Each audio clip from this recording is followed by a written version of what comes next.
Bonjour.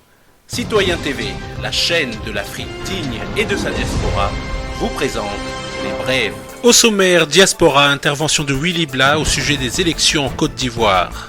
Actualité en RDC. Et pour finir, débat au sujet du président Vladimir Poutine sur TV Liberté.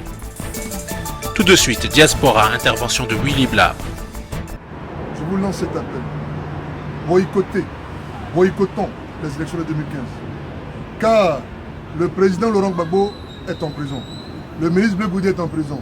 La première dame Simone Gbagbo est en prison. Il y a aujourd'hui en Côte d'Ivoire des milliers de prisonniers qui sont éparpillés sur tout le territoire national.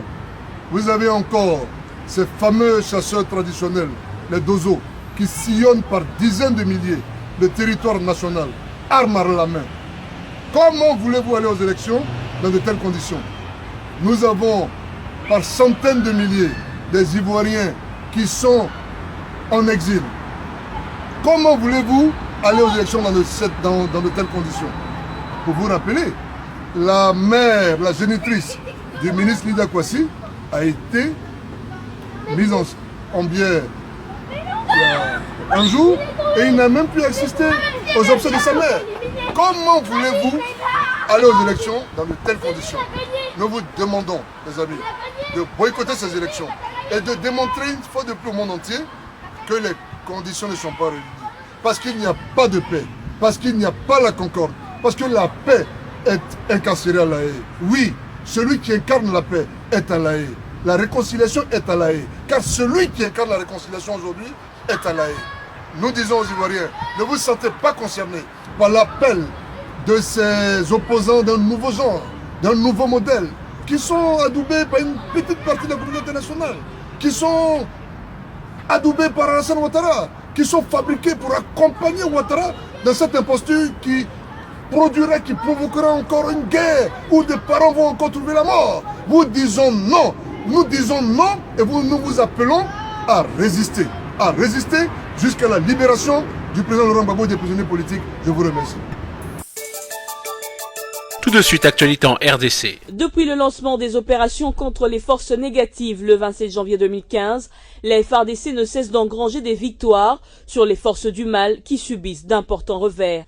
Après avoir décapité l'ADF par la neutralisation de Kassada Karoumé, troisième personnalité de cette rébellion, et mis en déroute Djamil Moukoulou, son leader politico-religieux, arrêté en Tanzanie, les FARDC viennent aujourd'hui de réussir un autre haut fait d'armes en Ituri. Elles ont neutralisé le lieutenant-colonel Androzo Abdoul, l'un des leaders le plus influents de FRPI, son S4 ainsi que 2 de ses gardes de corps à Moukiro, localité située à 2 km des Itono, dans la collectivité de Walenubidi, en territoire d'Irumu. Au cours de la même opération, un milicien FRPI a été capturé. Dans le même élan, les FARDC qui ont intensifié le nettoyage dans les territoires de Béni viennent de mettre hors d'état de nuire 2 terroristes, leaders du groupe Mai Mai Chetani. Il s'agit de Mohindo Safai Chetani et son adjoint Kambale Moussienene, neutralisés le 7 octobre 2015 à Oicha. Au sud Kivu, grâce à la pression militaire continue effectuée sur les forces négatives, on assistait à un véritable festival de reddition. Au total, 175 miliciens Raïa Mutomboki, rendus au FARDC à Chabunda, sont arrivés à Goma pour intégrer le DDRRR. Dans la conduite des opérations, selon le service de communication et d'information des FARDC, l'armée loyaliste fait preuve de beaucoup de professionnalisme, respecte les droits de l'homme, le droit international humanitaire et toutes les règles d'engagement. Et pour finir, débat au sujet du président Vladimir Poutine sur TV Liberté. Alors, doit-on ou peut-on aimer Poutine? Caroline Parmentier, vous aimez Poutine, je le sens bien. Oui, j'aime bien Poutine. Et il me le rend bien, il me le rend bien. Je trouve que Poutine incarne ce que nos dirigeants ont abandonné sur l'autel de la lâcheté politique, de la pensée unique et antiraciste. Par commencer avec la démocratie. C'est un chef d'État. Parle-nous de l'Inde. Il aime son pays et il le dit. Je trouve que le modèle patriote et de civilisation de la Russie, de la nouvelle Russie, est tout à fait enviable. Et je constate aussi que quand il dit quelque chose, il le fait. Voilà. Il fait preuve d'un volontarisme qui nous fait rêver, nous, quand on a Hollande, pauvre cave comme chef d'État, quand il va frapper en Syrie, curieusement, on en parle. Depuis les frappes portent. Voilà, c'est ça, les frappes portent exactement. Alors que les autres, ça fait un an que la coalition américaine frappe et l'État islamique se porte comme un charme. Eux, ils en sont à 100 sorties, les Russes, et déjà, ça chiale vers la Turquie. C'est pas les plaisantins. Ceux qui soutiennent les islamistes sont dans tous leurs États, ça gueule de partout, et il semblerait qu'ils aient atteint des objectifs intéressants. Voilà, Poutine, pour moi, c'est le chef d'État que j'aimerais avoir. Excusez-moi, Caroline, juste une question. Ce qui m'intéresse. Non, juste une question. Comment, dans votre quotidien présent, on est passé en 20 ans, vous allez me dire, c'est long. Oui. Et comment on peut arriver de j'aime Reagan à j'aime Poutine. Comment on fait le grand... c'est quand même un changement. Oui, comme vous le dites très justement, on ne va pas reprocher pendant 200 ans à Poutine d'avoir été au KGB, comme on ne peut pas reprocher à Benoît XVI d'avoir été dans l'armée allemande. Il a été aussi absolument. Il y a un moment donné où les choses évoluent et où les paramètres de la guerre froide ne sont plus les mêmes. On voit très bien effectivement que Poutine est un nationaliste qui défend son pays, la Grande Russie. Encore une fois, les paramètres de la guerre froide ne sont plus ce qu'ils étaient. Voilà. Benoît XVI, c'est dans une association, ce n'était pas dans l'armée. Oui, absolument, pardon. Absolument. Nicolas. Déjà, la question est-ce qu'il faut aimer Poutine ou pas? Je ne sais pas, on n'est pas tour des manèges. On n'est pas le problème. Non, mais chez Polak, on ne va pas tout faire en même temps. Ça, je ne vais pas vous faire tous les programmes de TF1. Mais je ne veux pas redire ce qu'a dit très bien Caroline. Pour une fois que nous sommes d'accord, ça ne va pas tous les jours dimanche. Exactement. Ça arrive à ça au moins aujourd'hui. Oui. Mais quand Vladimir Poutine arrive, prend le pouvoir, la première chose qu'il fait, dans son bureau, il met le portrait du tsar Pierre le Grand, grande nature. Il dit: je vais refonder la Sainte Russie sur ces trois socles que sont la patrie, l'État et la religion. Bon, en France, nous, effectivement, on a Hollande, on a eu Sarkozy avant. Il faut remonter à longtemps pour avoir un chef d'État qui ressemble à quelque chose, quoi. Pour le reste, effectivement, ce qu'il fait, effectivement, est très bien. Il y a une stratégie russe. Nous, la stratégie, la géopolitique française, quand elle n'est pas dictée par BHL, c'est par Kouchner. Exactement. Et chaque fois qu'on intervient, c'est pour des catastrophes. Et Poutine a compris ce que nous, manifestement, n'avons pas encore compris, c'est que si on veut faire pièce à la puissance américaine, c'est l'axe Paris-Berlin-Moscou. Ce que Chirac avait compris en 2007, avec son alliance avec Schröder et déjà Poutine à l'époque, bon, Hollande, lui, il ne sait pas trop bien ce qui se passe, parce qu'entre les virées en scooter, Julie Gaillet, c'est un peu compliqué pour lui. Faites pas. Non, mais Mitterrand, qui n'a pas grimpé de la roche. Non, Mitterrand n'a pas fait que grimper la roche de Solutré. Il avait quand même le sens de l'État. Le sens de l'histoire. Et de l'histoire. Il en a grimpé bien. Donc, effectivement. Et après, quand on dit, là, je préviens les critiques de mon ami Nicolas Gardère, on va dire que Poutine n'est pas un vrai démocrate. Mais c'est quoi un vrai démocrate? Exactement. C'est George W. Bush. C'est Benjamin Netanyahu, c'est ça un vrai démocrate, c'est le roi fan de, je ne sais plus comment il s'appelle l'autre, devant lequel on déroule le tapis rouge, dans un pays où même les femmes n'ont pas le droit de conduire. Alors lui, c'est un vrai démocrate. Mais comme il a payé, mais comme les bateaux Mistral qu'on n'a pas voulu vendre aux Russes, c'est le Caire qui les achète. Et qui les revendra aux Russes. Oui, et le chèque est payé par les Saoudiens. Non, je vous fais le pari, hein. Oui, moi, les Égyptiens, ils sont à poil dans le désert, ils n'ont pas une thune, quoi. C'était un peu brièvement résumé. Je suis désolé, mais c'était l'ambiance de l'émission. Un poil dans le désert. On dirait un DRH de la France. Alors, on continue. Peut-on aimer ou doit-on aimer Poutine? Effectivement, je suis assez d'accord. Je pense qu'on s'en fiche un peu si on l'aime ou pas. Ce qui est certain, c'est que on chasse le tigre. Non, mais c'est pas. Moi, j'avoue que je me suis jamais posé la question comme ça. Ce qui est absolument sûr, c'est qu'effectivement, il a une stratégie. C'est surtout ça qu'on oublie. Il y va pas par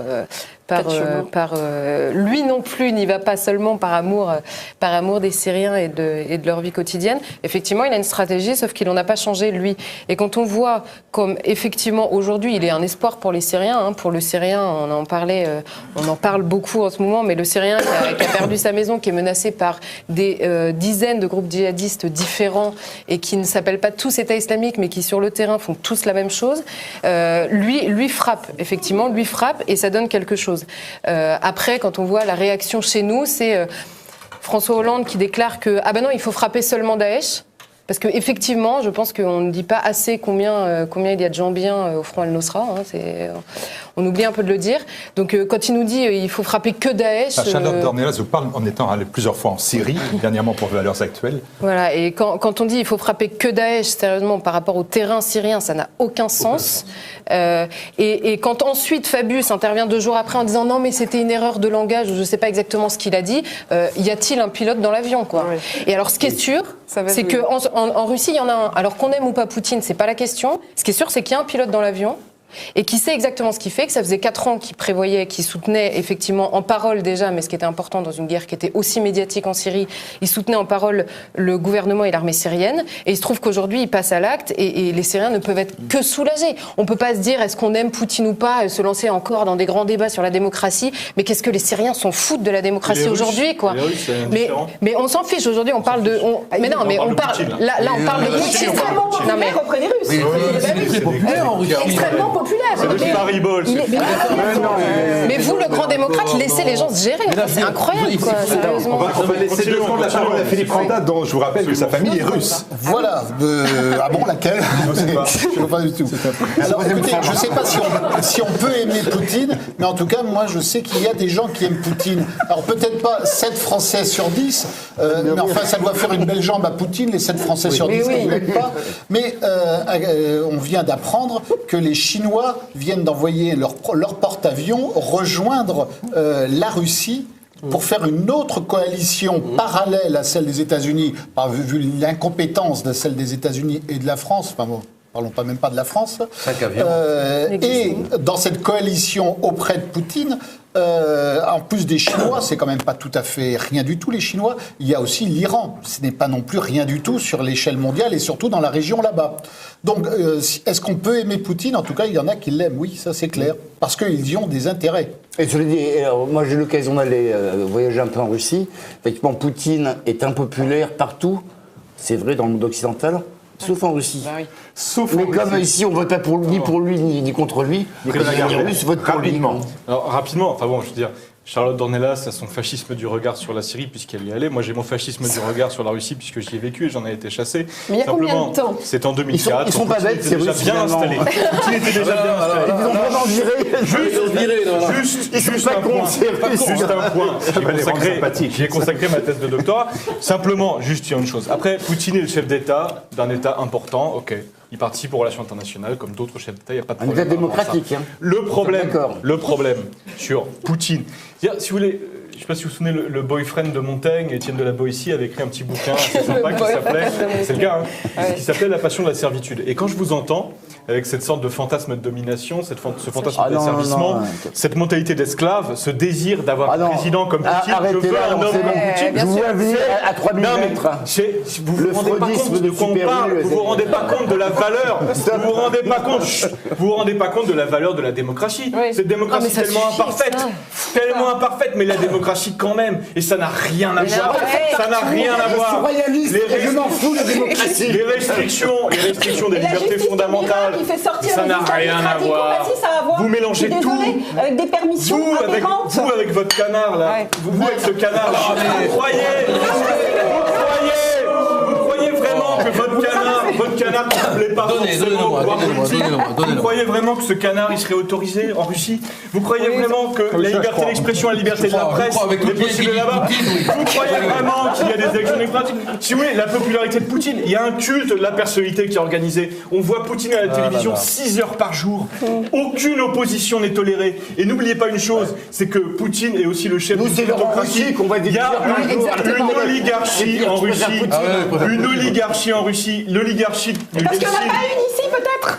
C'est incomparable. Bien sûr, il n'y a pas une caste bien pensante. Poutine se gave et gave ses copains. Bien sûr que c'est un pays qui est incomparablement plus corrompu que n'importe laquelle des démocraties occidentales. C'est le chef d'un État corrompu qui se gave. Les oligarques ont été mis en prison. Il a remplacé les oligarques de Yeltsin par ses propres oligarques. C'est ça la vérité. Arrêtez d'idéaliser Poutine. Arrêtez. Alors, Citoyen TV, la chaîne de l'Afrique digne et de sa diaspora, vous a présenté Les Brèves.